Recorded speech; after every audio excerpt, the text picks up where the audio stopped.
दोस्तों एक सवाल आपके सामने है जिसमें कि नंबर सिस्टम का कॉन्सेप्ट के साथ साथ इसमें एलसीएम एचसीएफ का भी कॉन्सेप्ट मिला हुआ है।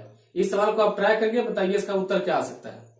क्वेश्चन कहता है 400 और 500 के बीच का न्यूनतम संख्या निकालें जिसको 9, 15 या 6 से भाग करने पर हर स्थिति में 3 शेष बचे। अब दोस्तों जो आपके सामने जो सवाल है, इस सवाल को हम 3 तरीके से बना सकते हैं और तीनों तरीका आपको समझाएंगे। एक सबसे पहले जो फास्टेस्ट होगा, उसके बाद उससे थोड़ा सा स्लो, और एक जो पूरा बढ़िया से डिटेलिंग करना होता है, हम तीनों सिखाएंगे। तो आइए सबसे पहले हम लोग फर्स्ट मेथड पे चलते हैं। इसके लिए हम लोग को ऑप्शन लिखना पड़ेगा। तो पहला ऑप्शन दोस्तों दिया हुआ है 450, दूसरा ऑप्शन है 447, तीसरा ऑप्शन है 453 और चौथा ऑप्शन है 456। ये 4 ऑप्शन दिए गए। देखिए सवाल में एकदम क्लियर बोला गया है कि शेष जो है, रिमाइंडर जो है, वो शेष दोस्तों 3 बचना चाहिए। किससे किससे कटने के बाद, तो यहां दिया गया है 9, 6 और 15। 9, 15 और 6, इन तीनों से कटने के बाद शेष हमेशा 3 बचना चाहिए। इसका मतलब कि ये जो संख्या है, ये इन तीनों से कटने के बाद इनमें से कोई एक 3 शेष बचता होगा। तो एक काम करते हैं, अगर हम इन सबसे 3 हटा दें, अगर इन चारों से हम 3 हटा दें तो वो संख्या हमको मिलेगी जो इन तीनों से कटेगा। तो ये हो जाएगा 447, ये हो जाएगा 400, 3 हटेगा 44, ये 450 और ये 453। अब बताइए कि इनमें से, इन चारों में से अगर हम यहां देख रहे हैं तो सबसे आसान संख्या दोस्तों कौन है? 9। तो 9 से कटने वाली सबसे आसान संख्या कौन है? 5, 4, 9, ये तो कट जाएगी। 4, 3, 12 नहीं कटेगा। 8, 7, 15 ये नहीं कटेगा। 8 और 4, 12 ये भी नहीं कटेगा। जोड़ने पे देख रहे हैं कि 9 से कटता है कि नहीं, लेकिन यहां देखिए 5, 4, 9 ये 9 से कट जाएगा। तो इतना सा काम करने के लिए आपको मुश्किल से 20 सेकंड लगेगा, अगर आप जानते हैं तो। देखिए अब इसका तरीका नंबर 2 क्या कहता है? तरीका नंबर 2 कहता है कि 9, 15 और 6, इन तीनों का आप क्या करिए? एलसीएम निकालिए। अगर हम एलसीएम निकालते हैं तो एलसीएम का तरीका हम समझाए हुए आपको कि सबसे बड़ी वाली संख्या को आप पहले बाहर कर लो।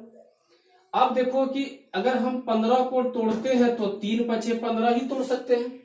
अब बताओ कि 9 और इन दोनों में से क्या कॉमन दिख रहा है? तो भाई 9 में भी 3 है और यहां भी 3 है।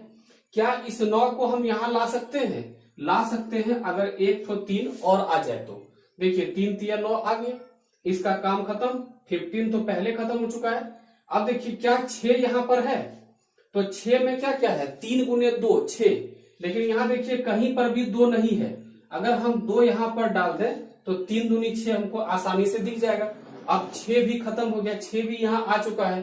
अब उसे गुना करते हैं, 5 या 15, 45 गुने 2 कितना हो गया? 90। अब आपको देखना है कि इन चारों को भाग करना है।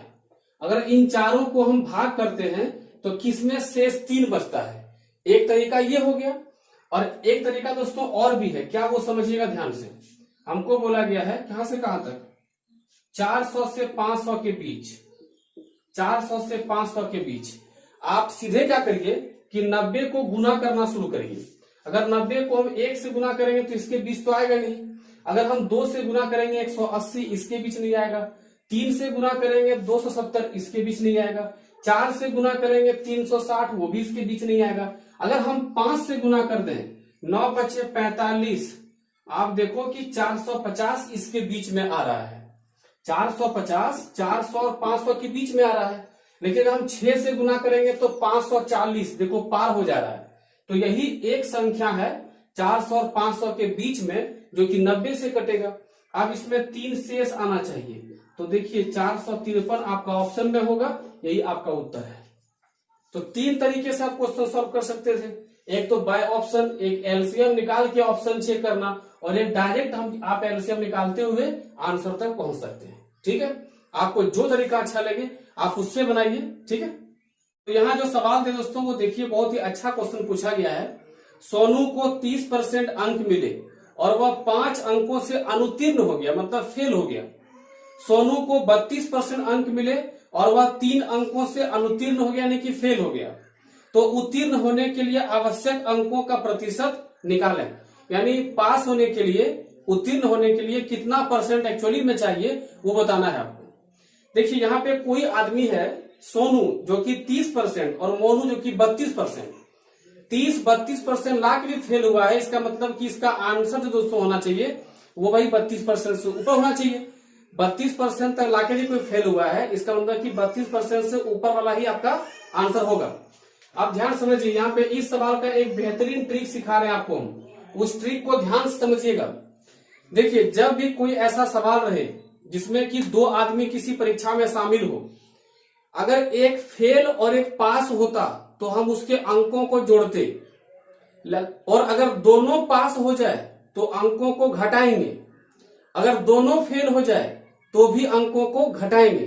तो यहाँ पर सोनू और मोनू दोनों फेल हुआ है, तो भाई कितना, 5 अंक और 3 अंक दिया है ना, 5 और 3, तो 5 और 3 कर देना है माइनस। ध्यान समझिएगा, 5 और 3 कर देना है माइनस। अब उसका दोस्तों जो परसेंटेज है, परसेंटेज में हमेशा किसी भी टाइप में रहे, चाहे वो एक फेल पास हो, दोनों पास हो या दोनों फेल हो, परसेंटेज में हमेशा डिफरेंस ही लेंगे। तो एक है दोस्तों कितना, 30 और एक है 32, तो 32 माइनस 30 ये हो गया आपका परसेंट में अंतर, और गुना कर देंगे 100। दोस्तों ये क्या निकल के आएगा पता है, ये निकल के आएगा आपका टोटल मार्क्स। ठीक है, कई बार सवाल में टोटल नंबर पूछता है, टोटल पूर्णांक पूछता है, अंक पूछता है, तो डायरेक्ट निकाल सकते हैं। तो कितना हो गया, 5 में 3 गया 2, सॉरी यहाँ 30 होगा, 32 में 30 गया तो 2 और गुना 100। इसका मतलब ये हुआ कि इस एग्जाम का टोटल जो अंक है वो कितना दोस्तों, 100 नंबर का एग्जाम है। अब 100 नंबर में सोचो कि अगर हम सोनू या मोनू किसी भी सवाल बनाए तो भी आराम से बन जाएगा। चलो एक काम करते हैं, सोनू पे ही क्वेश्चन को सॉल्व करते हैं। सोनू ने लाया 30% और 5 नंबर से फेल हो गया। मान लीजिए वो सोनू आप ही हैं, अगर आप 30% लाए और 5 नंबर से फेल हो गए, एक काम करते हैं 5 नंबर आपको दे देते हैं तो आप हो जाओगे पास। तो सोनू जो है 100 का 30%, तो इतना तो आप लोग कॉम्पिटिशन में जानते ही होंगे कि 100 पर कितना भी परसेंट निकालें डायरेक्ट मान वही निकलता है। तो 100 पर 30%, यानी कि सोनू का नंबर कितना आया, 30। ये 5 नंबर से फेल हुआ था, इसको 5 नंबर हम दे देते हैं। सोनू पे दया आ गया और सोनू को 5 नंबर हम दे दिए, पास करवा दिए। तो सोनू का हो गया नंबर कितना, 35। अब ये दोस्तों क्या हो गया, ये हो गया पास, हो गया उत्तीर्ण। अब हमको परसेंटेज चाहिए, तो भाई 35 नंबर 100 में लाया तो पास हो गया। तो पास का परसेंटेज कितना है, 35%। क्योंकि 100 पर जितना भी मान हम बात करेंगे, जितना वैल्यूज की बात करेंगे उतना ही परसेंट। 100 पर 40% 100 पर 50%, 100 पर 65%, तो 100 पर 35%, यानी 35% इस एग्जाम का उत्तीर्णांक प्रतिशत है। आई बात समझ में। क्वेश्चन कहता है 5 रुपया प्रति वर्ग मीटर की दर से, यानी 5 रुपीज पर स्क्वायर फीट का रेट से 45 फीट लंबे और 20 फीट चौड़े कमरे के चारों दीवारों की रंगाई का खर्च, यानी पेंटिंग खर्च 65 रुपया है, तो कमरे की ऊंचाई कितनी होगी। देखिए सवाल क्या दोस्तों समझिएगा, ये सवाल अगर देखा जाए तो इसमें आयत के साथ साथ इसमें आपको क्या पता होना चाहिए, तो भाई एक टॉपिक होता है घनाभ। कहीं न कहीं अगर ये कमरे की बात हुई है तो ये घनाभ की बात हुई है। क्यों, क्योंकि लंबाई अलग है, चौड़ाई अलग है, तो ये तरह से घनाभ का चर्चा हुआ है। इसमें देखिए लंबाई दिया दोस्तों कितना, 45, चौड़ाई दिया है इसमें 20। अब कहता है कि इस कमरे की ऊंचाई क्या होगी। मान लीजिए कि आप जिस रूम में बैठे हुए हैं उसकी लंबाई 45 फीट है, चौड़ाई 20 फीट है, वही दिया जी, चौड़ाई 20 फीट है, तो ऊंचाई कितना होगा यदि आपके कमरे का पेंटिंग करने में कितना खर्च हो, 6500 खर्च हो। तो मान लेते हैं कि भाई ऊंचाई जो है वो x है, मान लेते हैं। तो आप बताओ कि अगर आप किसी भी पेंटर को लाओगे कि भाई आप बताओ इस रूम को पेंट करने में कितना खर्चा लगेगा और कितना पैसा लोगे, तो वो क्या करेगा, पहले चारों दीवार, क्योंकि वो छत को छोड़ देगा और वो फर्श को पेंट नहीं करेगा, पहले दीवार का वो लेगा, तो चारों दीवारों पहले वो एरिया निकालेगा और उस एरिया को 5 रुपया का रेट से गुना कर देगा। क्योंकि 5 रुपया क्या दिया है, पर स्क्वायर फीट का रेट दिया गया है। जैसे अभी आप सुनते हैं ना कि पेंटिंग करने का भी स्क्वायर फीट, ढलाई करने का स्क्वायर फीट रेट होता है, ठीक है। तो देखिए क्या होता है कि चारों दीवारों का दोस्तों जो क्षेत्रफल होता है उसका फॉर्मूला होता है 2 into L plus B into H, ये होता है। तो अगर इसको हम निकालें तो इसका मान हमको दिया हुआ है कितना, 6500। कब होगा, जब इस पूरे को हम 5 से गुना कर देंगे। ध्यान देंगे क्योंकि ये पूरा एरिया निकल गया, इस पूरे एरिया को 5% के रेट से गुना कर देंगे दोस्तों, कितना आ जाएगा, 6500। अब एक काम करते हैं, 5 यहीं से काट लेते हैं तो ये हो जाएगा 1300। अब अगर हम बात करें तो यहाँ पे एल भी हमको दिया हुआ है, एल कितना दिया है, 45 प्लस 20 और एच तो हम मान ही लिए हैं, एक्स ही मान लेते हैं। चलिए आप बिना माने एच भी रखे, कोई दिक्कत नहीं है। तो यहाँ हो गया आपका 1300, ठीक है। अब सुधारिए कितना होगा, 45 और 20 कितना होगा, 65। 45 और 20 65, 65 गुने 2 130 गुने एक्स बराबर 1300। तो अब यहां से काटोगे, 13 से काटोगे तो एक्स का मान दोस्तों 10 निकल करके आएगा, यानी इसका जो ऊंचाई है वो 10 फीट है। आप देखिए ऑप्शन में आपका दिया गया होगा। क्वेश्चन कहता है 5 रुपया प्रति वर्ग मीटर की दर से, यानी 5 रुपीज पर स्क्वायर फीट का रेट से 45 फीट लंबे और 20 फीट चौड़े कमरे के चारों दीवारों की रंगाई का खर्च, यानी पेंटिंग खर्च 6500 रुपया है, तो कमरे की ऊंचाई कितनी होगी। देखिए सवाल क्या दोस्तों समझिएगा, ये सवाल अगर देखा जाए तो इसमें आयत के साथ साथ इसमें आपको क्या पता होना चाहिए, तो भाई एक टॉपिक होता है घनाभ। कहीं न कहीं अगर ये कमरे की बात हुई है तो ये घनाभ की बात हुई है। क्यों, क्योंकि लंबाई अलग है, चौड़ाई अलग है, तो ये तरह से घनाभ का चर्चा हुआ है। इसमें देखिए लंबाई दिया दोस्तों कितना, 45, चौड़ाई दिया है इसमें 20। अब कहता है कि इस कमरे की ऊंचाई क्या होगी। मान लीजिए कि आप जिस रूम में बैठे हुए हैं उसकी लंबाई 45 फीट है, चौड़ाई 20 फीट है, वही दिया जी, चौड़ाई 20 फीट है, तो ऊंचाई कितना होगा यदि आपके कमरे का पेंटिंग करने में कितना खर्च हो, 6500 खर्च हो। तो मान लेते हैं कि भाई ऊंचाई जो है वो एक्स है, मान लेते हैं। तो आप बताओ कि अगर आप किसी भी पेंटर को लाओगे कि भाई आप बताओ इस रूम को पेंट करने में कितना खर्चा लगेगा और कितना पैसा लोगे, तो वो क्या करेगा, पहले चारों दीवार, क्योंकि वो छत को छोड़ देगा और वो फर्श को पेंट नहीं करेगा, पहले दीवार का वो लेगा, तो चारों दीवारों पहले वो एरिया निकालेगा और उस एरिया को 5 रुपया का रेट से गुना कर देगा, क्योंकि 5 रुपया क्या दिया है, पर स्क्वायर फीट का रेट दिया गया है। जैसे अभी आप सुनते हैं ना कि पेंटिंग करने का भी स्क्वायर फीट, ढलाई करने का स्क्वायर फीट रेट होता है, ठीक है। तो देखिए क्या होता है कि चारों दीवारों का दोस्तों जो क्षेत्रफल होता है उसका फॉर्मूला होता है 2 into L plus B into H, ये होता है। तो अगर इसको हम निकालें तो इसका मान हमको दिया हुआ है कितना, 6500। कब होगा, जब इस पूरे को हम 5 से गुना कर देंगे। ध्यान देंगे क्योंकि ये पूरा एरिया निकल गया, इस पूरे एरिया को 5% के रेट से गुना कर देंगे दोस्तों, कितना आ जाएगा, 6500। अब एक काम करते हैं, 5 यहीं से काट लेते हैं तो ये हो जाएगा 1300। अब अगर हम बात करें तो यहाँ पे एल भी हमको दिया हुआ है, एल कितना दिया है, 45 प्लस 20 और एच तो हम मान ही लिए हैं, एक्स ही मान लेते हैं। चलिए आप बिना माने एच भी रखे, कोई दिक्कत नहीं है। तो यहाँ हो गया आपका 1300, ठीक है। अब सुधारिए कितना होगा, 45 और 20 कितना होगा, 65। 45 और 20 65, 65 गुने 2 130 गुने एक्स बराबर 1300। तो अब यहां से काटोगे, 13 से काटोगे तो एक्स का मान दोस्तों 10 निकल करके आएगा, यानी इसका जो ऊंचाई है वो 10 फीट है। आप देखिए ऑप्शन में आपका दिया गया होगा। तो दोस्तों आपके सामने बहुत ही छोटा सा सवाल है लाभ हानि से, लेकिन ये सवाल में आप में से कई लोग फंस सकते हैं, थोड़ा सा ध्यान से बनाइएगा। सवाल कहता है क्रय मूल्य पर कितने प्रतिशत लाभ, विक्रय मूल्य पर 20% लाभ के बराबर होगा।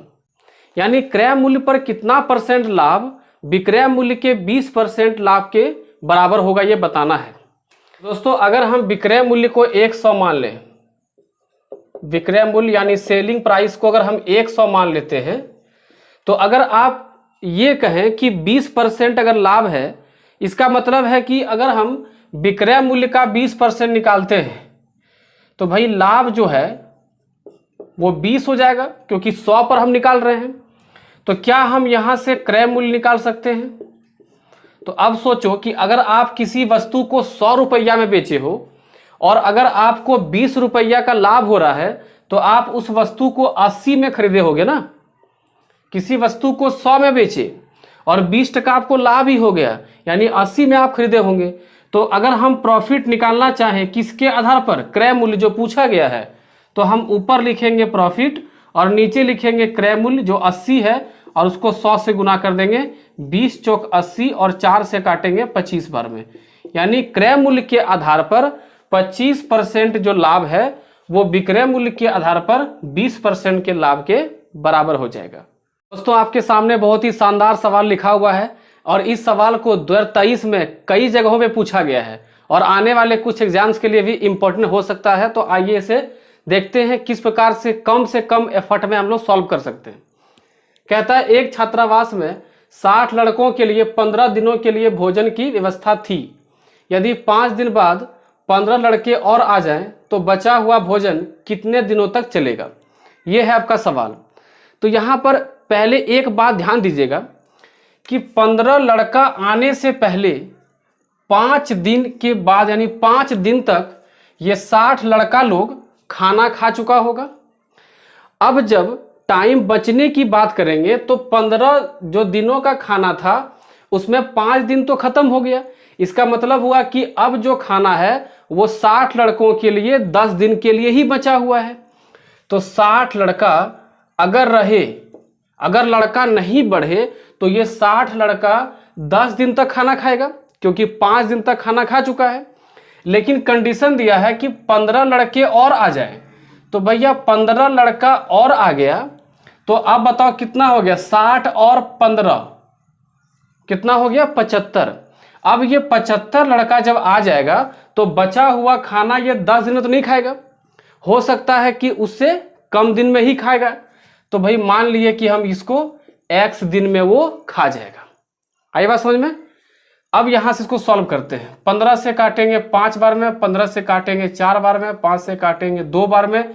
तो x का मान दोस्तों आ रहा है 4 दूना 8। आप देखिए ऑप्शन नंबर में दिया गया है ये 8 दिन में 15 लड़के बढ़ने के कारण खत्म हो जाएगा खाना। क्वेश्चन कहता है ए बी की तुलना में 40% कुशल है यानी क्षमतावान है।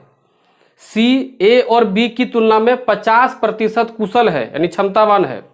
यदि सी अकेले कार्य को 30 दिनों में पूरा करता है तो ए बी और सी तीनों मिलकर कितने दिनों में काम को पूरा करेंगे, ये बताना है आपको। देखिए यहाँ पर 3 आदमी की चर्चा है। एक बात ध्यान रखेंगे यहाँ पर कि अगर हमको किसी भी तरह का काम करवाना है, चाहे वो 1 आदमी से करवाएं, 2 आदमी से करवाएं या 3-4 आदमी से करवाएं, तो हमें सबका क्षमता पता होनी चाहिए। लेकिन यहाँ पर हमें क्षमता जो है परसेंटेज में दिया दोस्तों, उसको हम लोग आसानी से चेंज करेंगे।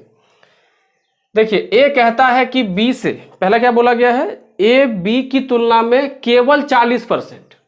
तो जिससे तुलना किया गया हो उसके साथ से या का लगा रहेगा। देखो बी के साथ से लगा हुआ है तो इसको हम 100 मान लेंगे। जिसके साथ से या का लगा रहे उसे हम 100 मान लेंगे।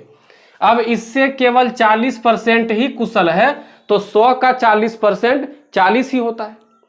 अब अगर हम इन दोनों को मिला दें तो ये दोनों मिला के बताओ कितना हो रहा है? 140 हो रहा है।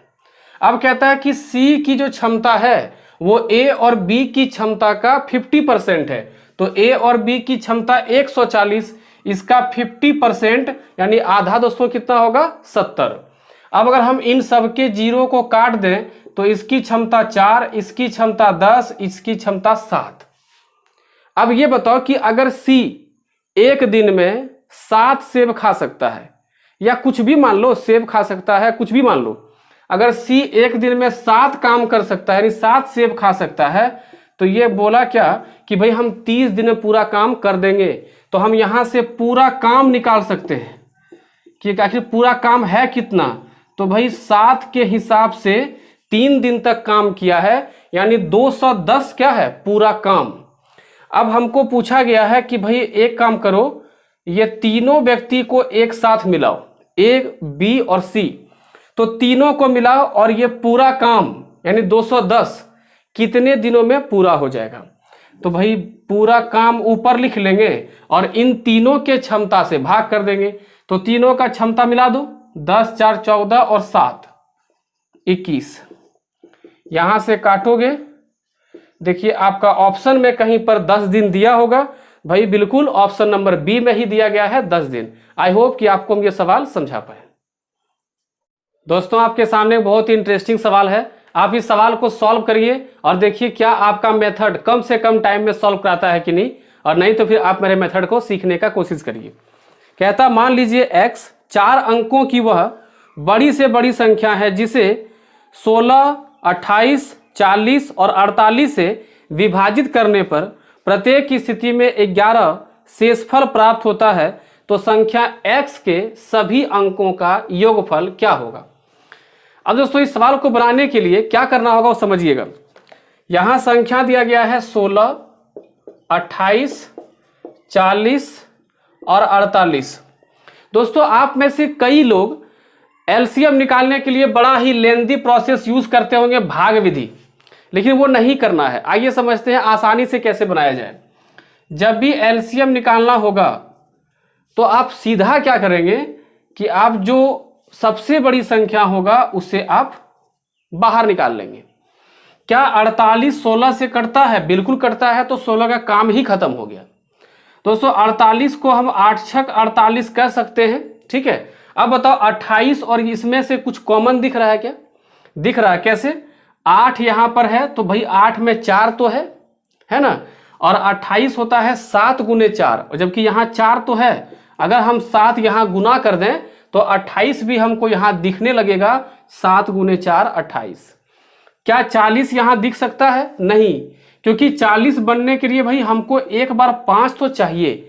किसी भी संख्या के अंत में 0 तभी आएगा जब 5 रहेगा। अब देखो यहां से 5 और यहां से 8, कितना बन गया? 40, काम तमाम।